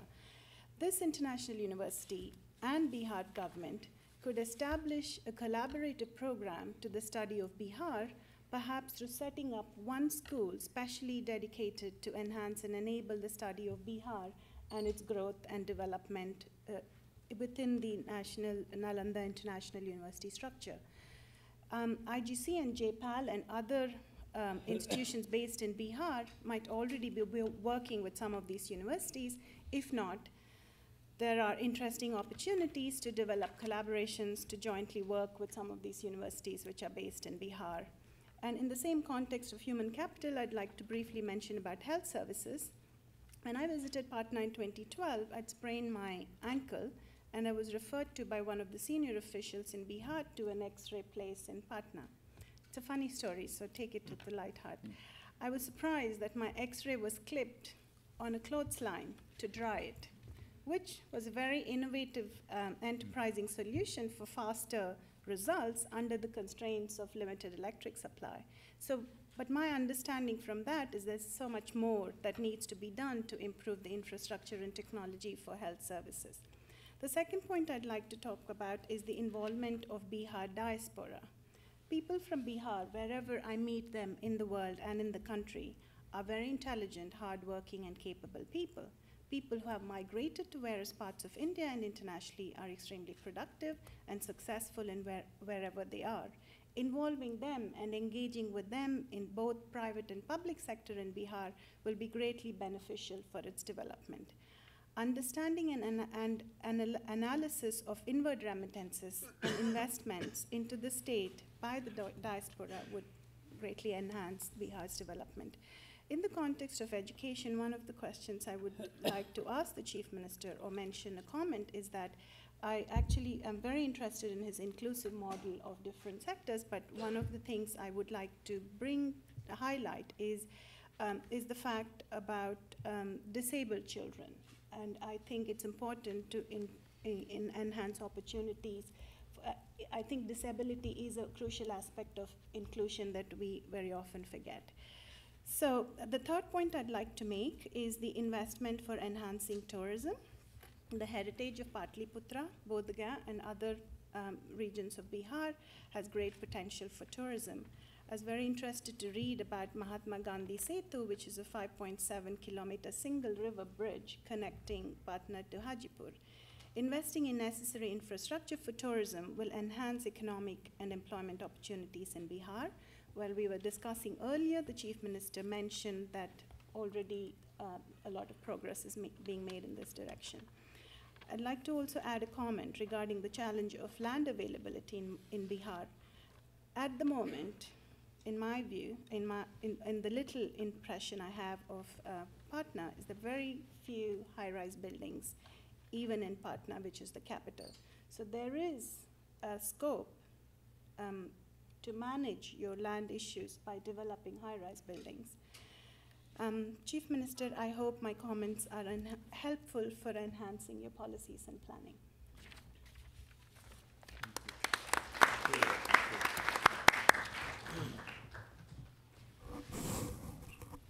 Thank you very much, Ruth. And now, and some excellent suggestions there. And now for Professor Robin Burgess, please, from the London School of Economics and the IGC. Okay, so I'm the last hitter, so I'll try to be quick and controversial. So one thing that's sort of noticeable, and Ruth sort of touched upon this, is the difference, I assume some of you are Bihari, of what Biharis do within Bihar and what they do outside of Bihar. So I was recently at Stanford University in California. For some reason, I got to meet like 20 Biharis from Silicon Valley, all leaders of the industry. People tell me that I don't have a direct experience, that the best doctors in London are from Bihar, and so forth. So there's this incredible, so the first thing I want to say is that's a very different thing. Like the people outside are doing different stuff than the people inside. And in some ways, the challenge is to get the stuff that they're doing outside, inside the state. The second thing is I'm Scottish, and all we've been talking about for the last few weeks is Scottish independence. So I want to draw a slight parallel to what happened in Scotland. And what happened in Scotland is that if you go back to the 60s, 70s, and 80s, it was a rather moribund state and certainly wouldn't have been trying to achieve any independence. But in the past sort of couple of decades, a few industries, insurance, IT, engineering, fund management have developed. And so now not only are a lot of Scots returning to Scotland, but a lot of people from all over the world want to live in Scotland, primarily in Edinburgh and Glasgow. And that is sort of an interesting development because it sort of points the way. Now, why do they return to Scotland? Well, one reason is that Scotland has very good universities, and not just of the sort of St. Andrews, Edinburgh type, but lots of technical colleges.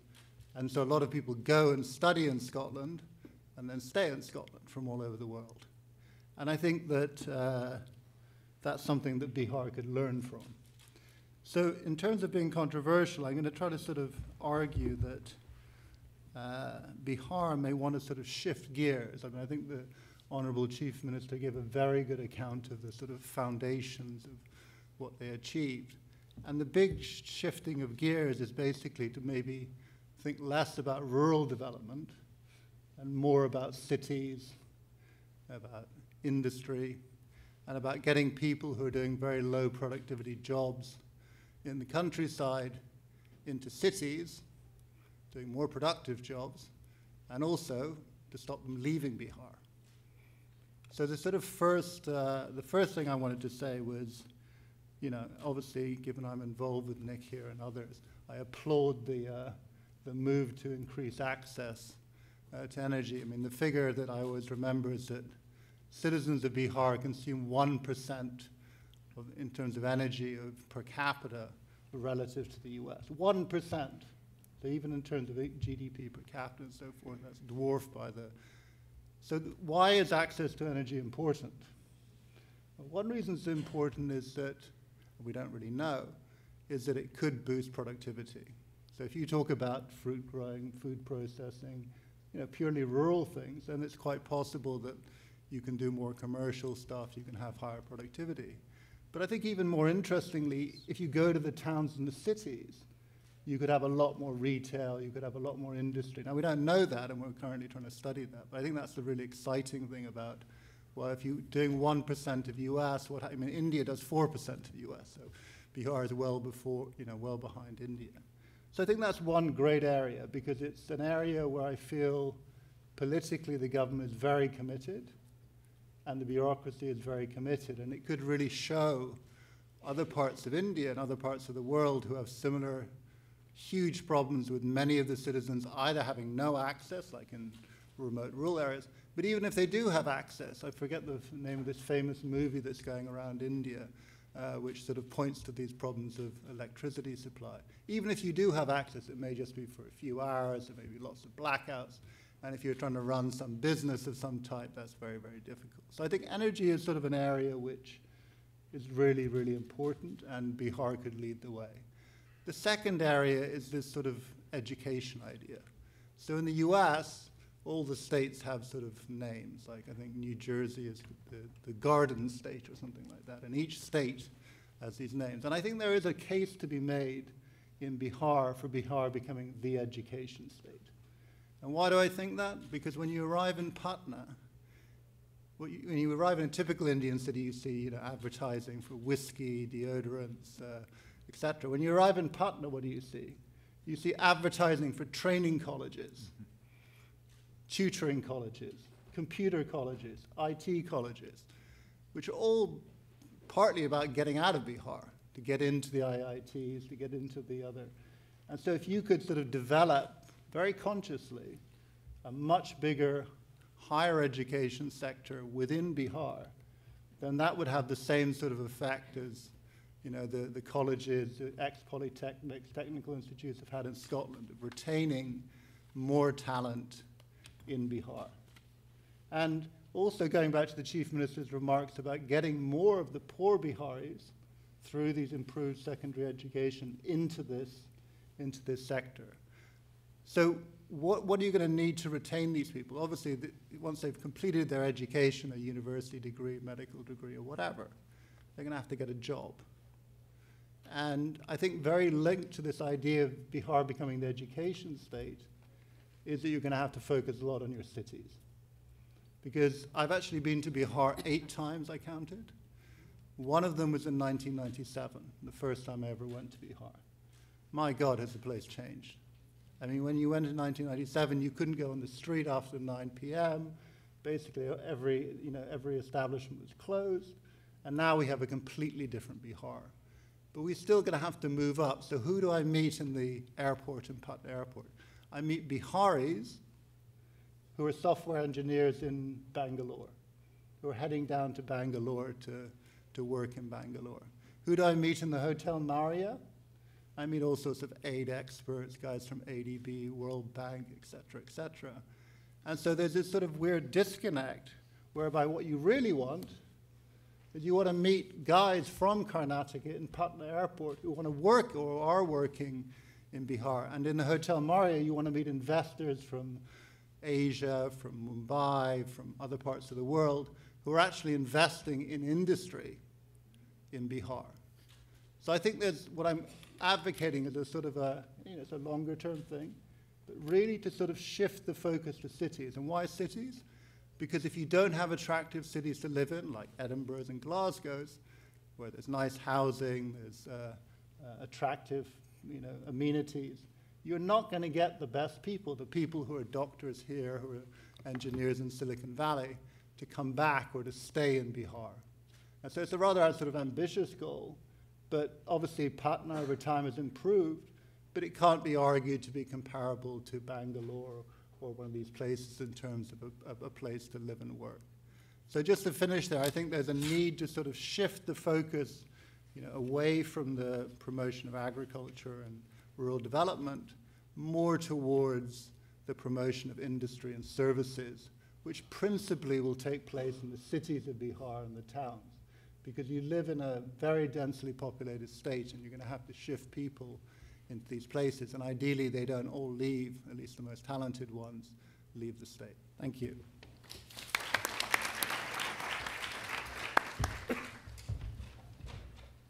Thank you very much, Robin. That was excellent. Some more suggestions. Yeah. So we've had a superb lecture. We've had excellent further comments and suggestions. We have a few minutes now for questions. Chief Minister, are you happy to take questions? Yeah. So if you put your hands up, I will try and take them in groups of 3. And please give your name. And can we keep the questions really short? And then we can try and get a few in before the conclusion. So if I start with Amit there. Thank you, Lord Billy Moria. Mukhyamantri, आप London आए हैं तो यहाँ पर आपका क्या programme है उसके बारे में थोड़ा कुछ बोल सकते हैं. एक और प्रश्न एक कहानी आप बोल रहे थे, मुझे बहुत अच्छा लगा। आप साइकिल के बारे में बोल रहे थे कि जब लड़कियों को साइकिल देते हैं तो ये लोग सब स्कूल जाते हैं। थोड़ा कुछ डिटेल्स यदि बोल सकते हैं तो बहुत बहुत अच्छा लगेगा। Thank you, Amit. The lady here. Sorry, it's not very short, but I'm going to use it. Chief Minister. Oh, right. Chief Minister, we are thrilled to hear the story of the transformation of this dark state of Bihar to one of enlightened policies. But please, could you throw some light on how this was achieved? Was it one man's vision alone? Was it just the vision of the last Chief Minister, Nitish Kumar? How did he carry his views on civil society, on the police, courts, and what happened to the vested interests who would have been hurt by those policies? Because we've heard these wonderful achievements, but a little bit behind the scenes of the difficulties that had to be overcome. I think knowing that would help a lot of other states. Okay. Thank you. And I'll just take one more right at the back there, sir. No, sorry, it's the person right, I'll come to you next. Sorry, it was right at the back, I'll come to you next. मुख्यमंत्री जी, कुछ समाचार अनुसार पहले आपका ये बयान रहा है कि कुछ हद तक जमाखोरी और कालाधन ठीक है। क्या आप कृपया स्पष्टि देंगे कि इस विषय को लेकर आपका क्या मानना है? Okay, thank you very much. Chief Minister, would you like to?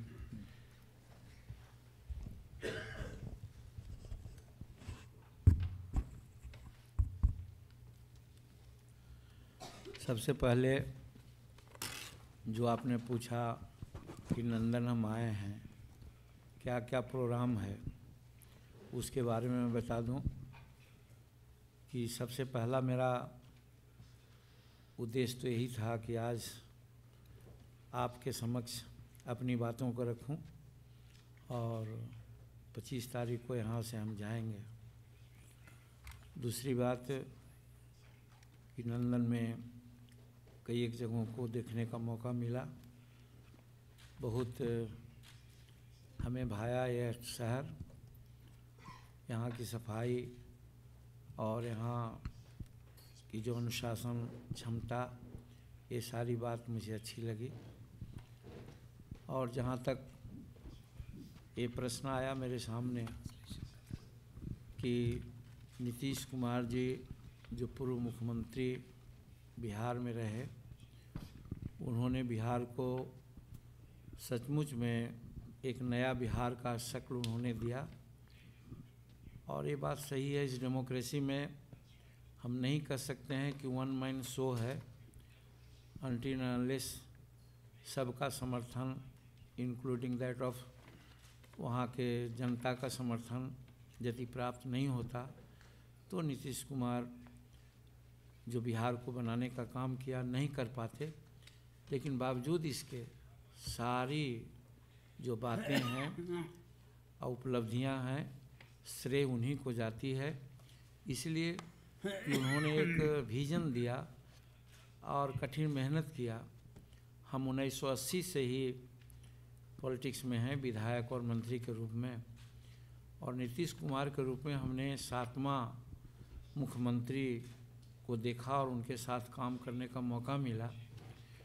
तो हमने देखा कि उनमें समाज के प्रति एक भावना है और उनका कहना था कि हम विकास करेंगे राज्य का तो सामाजिक न्याय के साथ करेंगे, और सामाजिक न्याय के साथ उन्होंने विकास किया। और समाज के लोग जो कुछ पहले दिन से यानी कि स्वतंत्रता प्राप्ति के बाद थोड़े दिन तक बिहार में स्थिति कुछ ऐसी रही कि स्वतंत्रता संग्राम में लड़ने वाले सेनानी या उनके आगे पीछे रहने वाले लोग अच्छा से चलाए। बीच में थोड़ी गड़बड़ी हो गई थी और गड़बड़ी के कारण लॉलेसनेस, भ्रष्टाचार और कामों के प्रति अभिरुचि नहीं बल्कि कहिए कि प्लान के रूप में जो हमको आगे करना था उन्होंने नहीं किया, सिर्फ रास्ते पर चलते रहे, लकीर पर चलते रहे। तो नीतीश जी ने एक विज़न दिया और उनके दिमाग में बात आई कि समाज के सबसे गरीब तबके के लोग यदि आगे नहीं बढ़ेंगे तो हमारा बिहार आगे नहीं बढ़ेगा।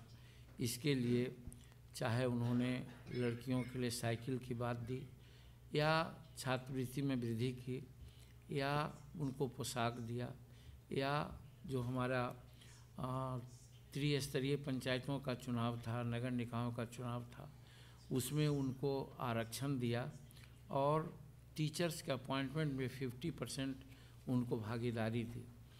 और महिलाओं को आगे बढ़ाने के लिए जो उन्होंने उद्देश्य रखा वो महात्मा गांधी, डॉक्टर अंबेडकर साहब, जयप्रकाश नारायण जी, लोहिया जी, जो हिंदुस्तान के इन्हें गिने विचारकों में थे, और महात्मा गांधी तो राष्ट्रपिता थे। उन्होंने भी महिलाओं के विकास के लिए बात की थी और उसी परंपरा को निभाते हुए नीतीश कुमार ने आगे बढ़ने का काम किया। लेकिन इसी बीच पंचायतों में जब हमने रिजर्वेशन दिया और टीचर अपॉइंटमेंट में हमने रिजर्वेशन दिया तो कहीं ना कहीं ऐसा लगा कि सर्टिफिकेट के माध्यम से लोग टीचर बन गए या जनता के वोट से बन गए वो प्रतिनिधि, लेकिन उनमें काबिलियत की कमी नज़र आई कहीं कहीं। तो इसलिए नीतीश कुमार जी ने कहा कि हम बच्चियों को पढ़ाएं और उनको पढ़ाने के लिए, और ये भी हमारे यहाँ परंपरा चल गई थी बिहार में खास करके कि बच्चियों को कम श्रेय दिया जाता था। बच्चियों को समझाया जाता था कि हाँ बच्ची पैदा हुई, जितना बच्चा पैदा होने में लोग उत्साहित होते थे उतना बच्ची पैदा करने में उत्साह न करते थे।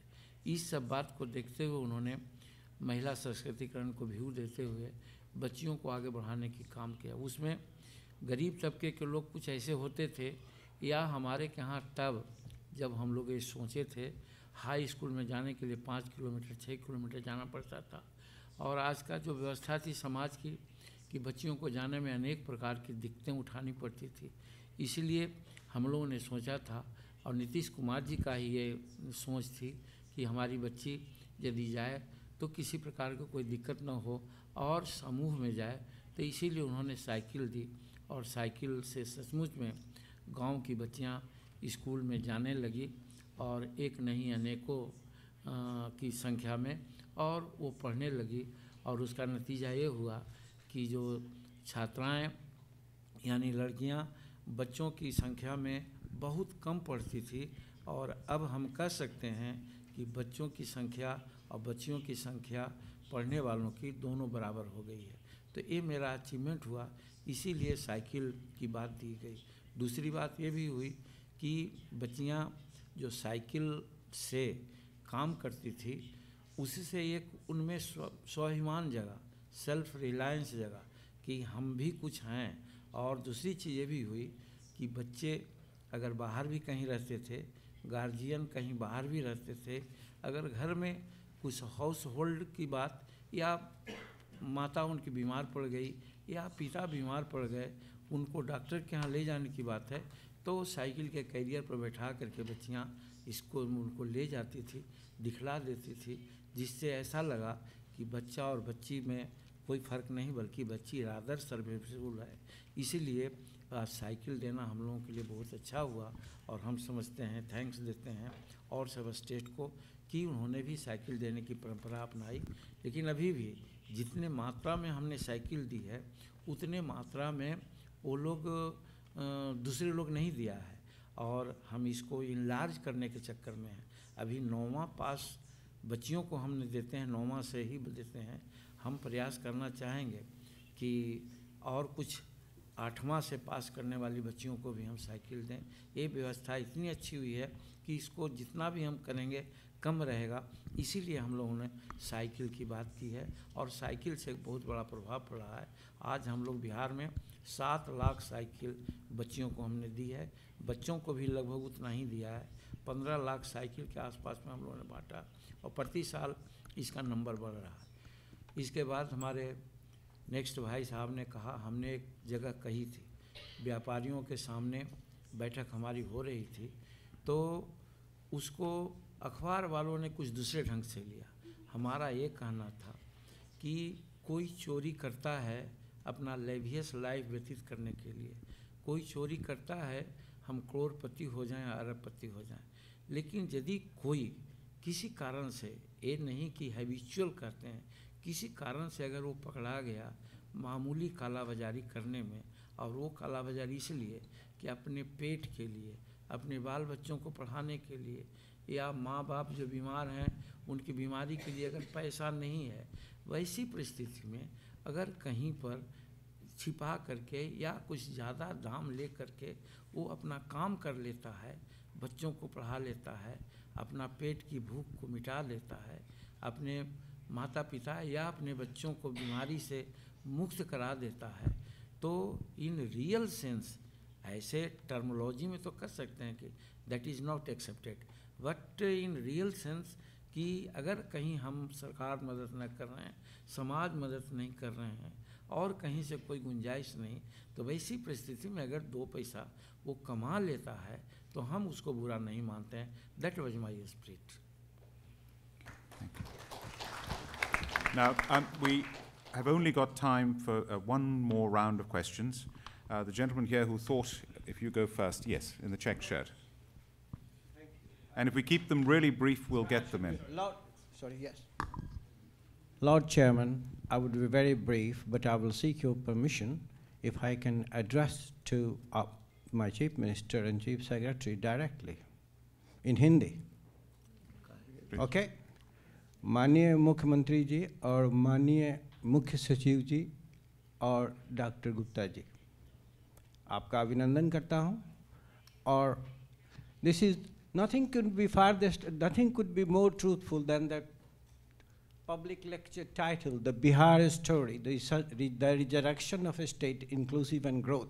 This is absolutely correct. Bihar has come all the way from 2005 to date, and it has made a tremendous progress.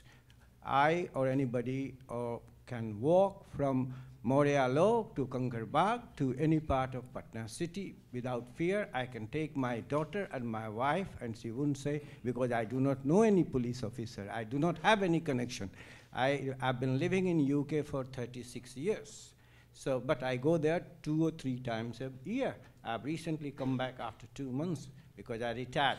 My question to the Honorable Chief Minister, Adarni Manya Mukhyamantri ji se hai, which I will say, the stakeholders needs to be empowered.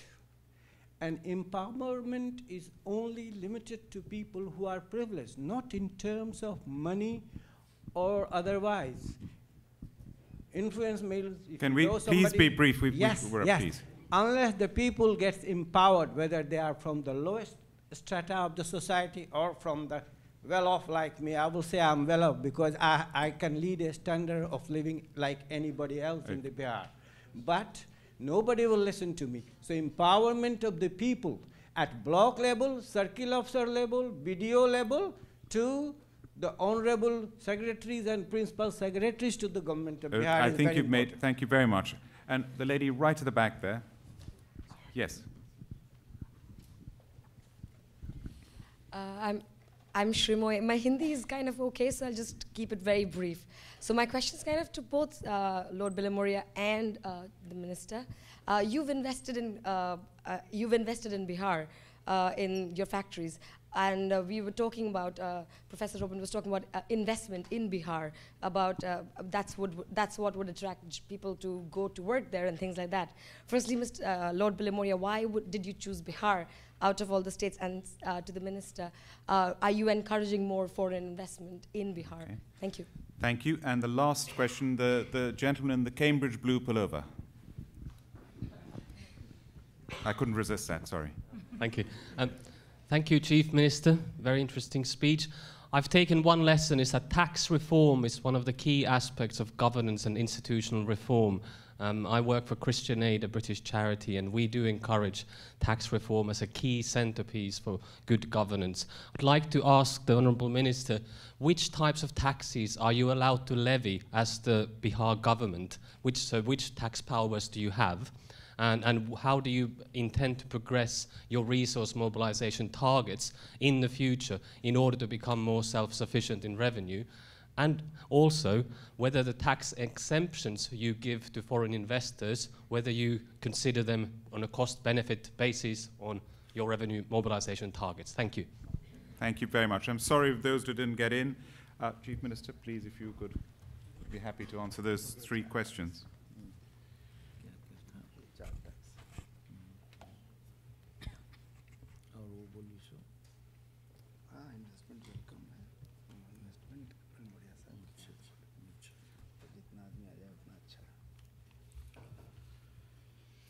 जहाँ तक हमारे के यहाँ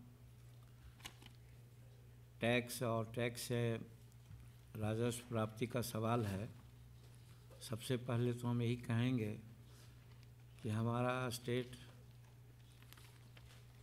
और जो हमारी शासन पद्धति है वो डेमोक्रेटिक है, और डेमोक्रेसी में हम लोग कहीं कहीं कोई लाभ की बात न कह करके जनता के बेनिफिट की बात करते हैं।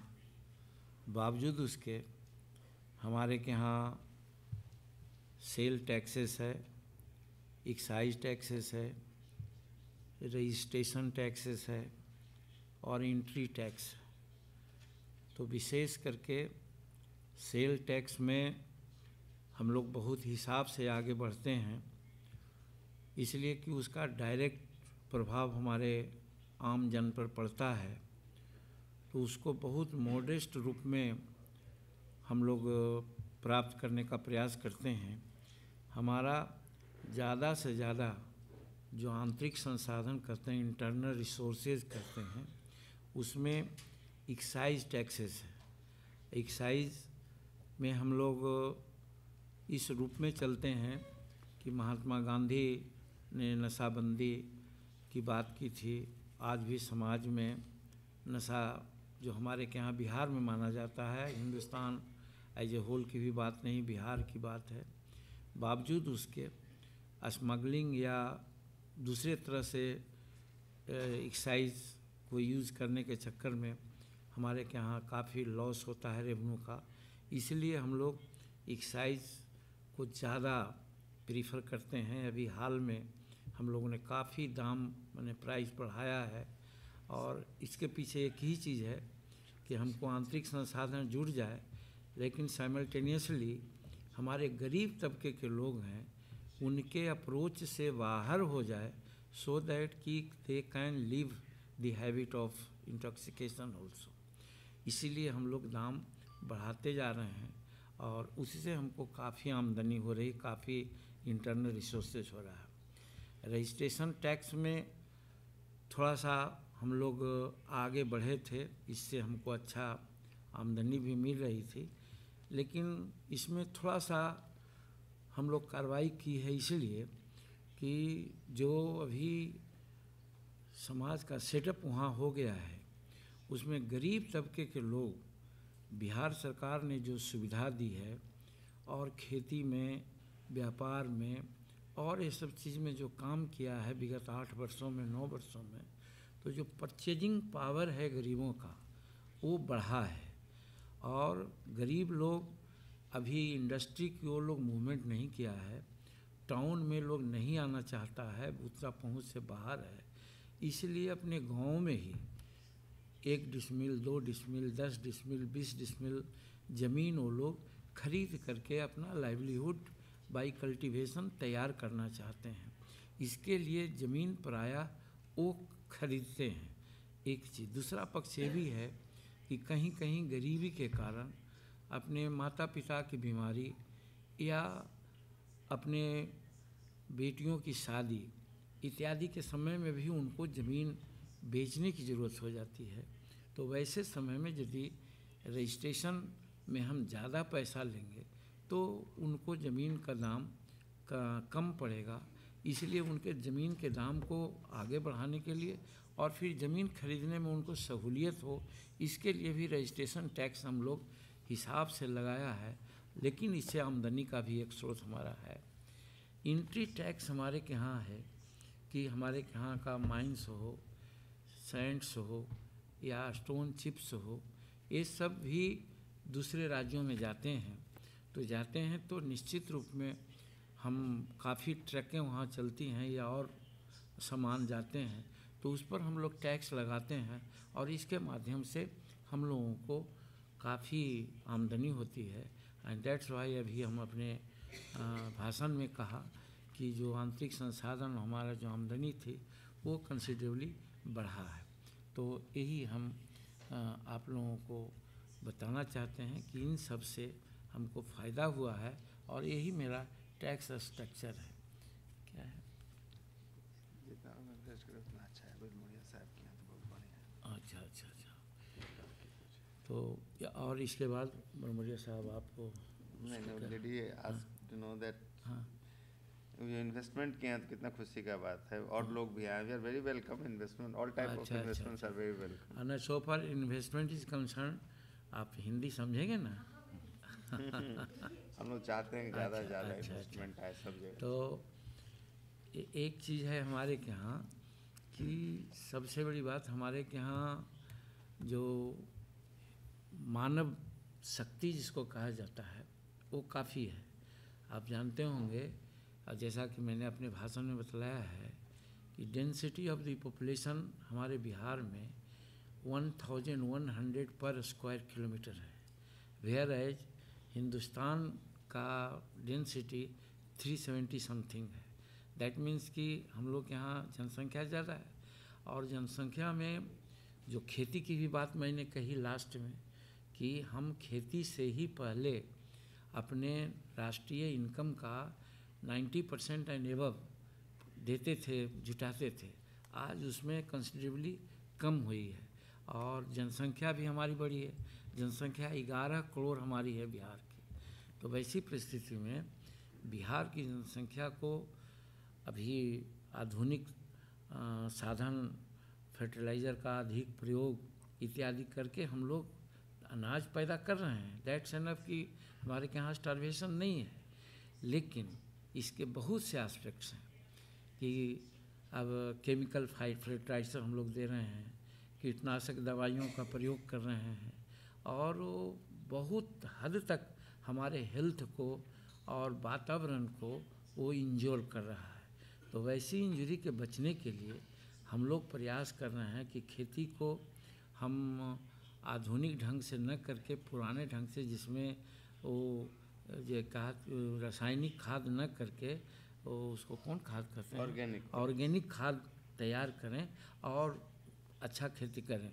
लेकिन बावजूद उसके और जनसंख्या जो हमारी बढ़ रही है उसको नियोजन देने के लिए हमारे स्किल्ड लेबर तो बाहर जाते हैं, उसके लिए खुशी होती है कि वो बाहर जाएं, कमाएं, लेकिन हमारा अनस्किल्ड लेबर भी बाहर जाते रहे हैं और that is black spot on our head.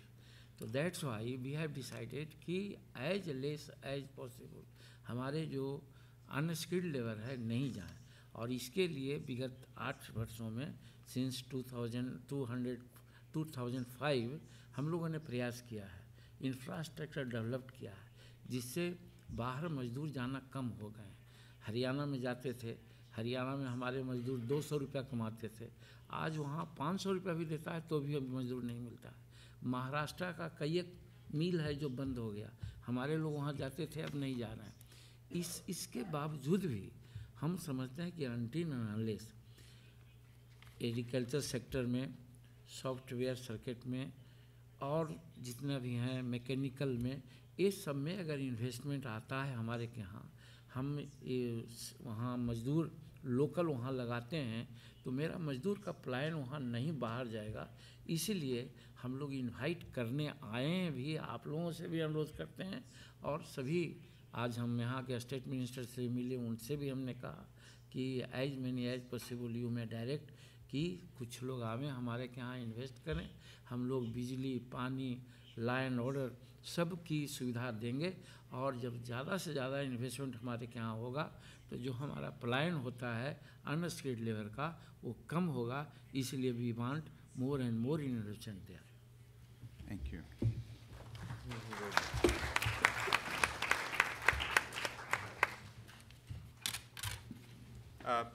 Thank you very much, Chief Minister, and thank you for all your questions. The answer to your question is, why did we invest in Bihar? when we made that decision just over 3 years ago, when everyone else said, why are you doing it, what are you doing, we did it because we believed in the new Bihar. And I think the Chief Minister, in his lecture, The Bihar Story, Resurrection of the State, Inclusion and Growth, has answered the question.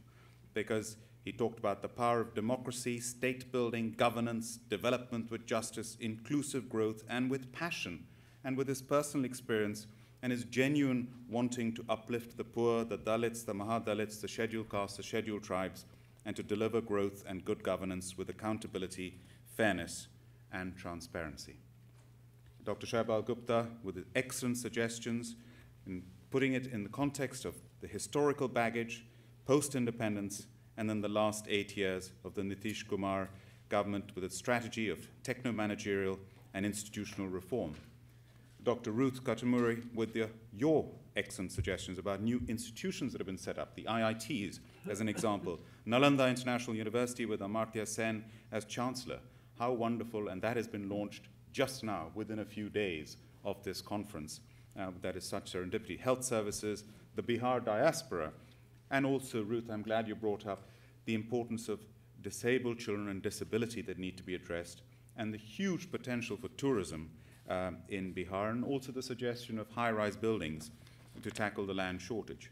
Professor Robin Burgess, your parallel of Bihar and Biharis in Silicon Valley, the best doctors in London from Bihar. I was at the Memorial Gates. I was chairman of the commemoration committee of the Memorial Gates here in London, which commemorate the 5 million individuals who volunteered and served in the First and Second World Wars. And at this, and of course the majority of those were from the old India and South Asia. And there, every year, the Victoria Cross winner from the Iraq War attends it. And his name is Private Johnson Bihari from the Caribbean. And I asked him, Bihari? He said, yes, my ancestors came from Bihar. And he's one of the bravest people on this planet. So the parallels with Scottish independence, the urban and industrial development, this shocking figure of 1% of energy of the United States that is consumed by Bihari citizens, only 4% in India, the huge amount we've got to go. The suggestion for the Bihar being the education state, and of course, people attracting investment, which is one of the main reasons for the Chief Minister's visit, investors from within India and outside India. And then we've had an excellent Q&A. I'm sorry for those who couldn't get in, and we've been able to, the Chief Minister was able to, in the answers, articulate Nitish Kumar's vision, to talk in detail about the girls' bicycle scheme. The figures are staggering. 700,000, 1.5 million, and the difference that it has made, 40%, the increase in enrollment of girls to school, the uplifting of poverty. This has been an incredible evening where we've all learnt a huge amount. Please could I request you, when we leave, to remain seated, and at the end to please return your headsets to the stewards at the door. And thank you to our translators who've done an excellent job. Thank you very much. So I conclude, Chief Minister Jitan Ram Manjhi ji, you have been tremendous this evening. You've spoken with passion and conviction and a genuine care for the upliftment of the poor in your state. And we congratulate your government on all that you've achieved in these past 8 years. The whole world has admired it. And Chief Secretary Anjani Kumar Singh, thank you for being with us. And to our panelists, thank you for your brilliant comments, Dr. Gupta, Ruth, Robin, to the IGC, and to the London School of Economics. Thank you very much, and thank you for all of you.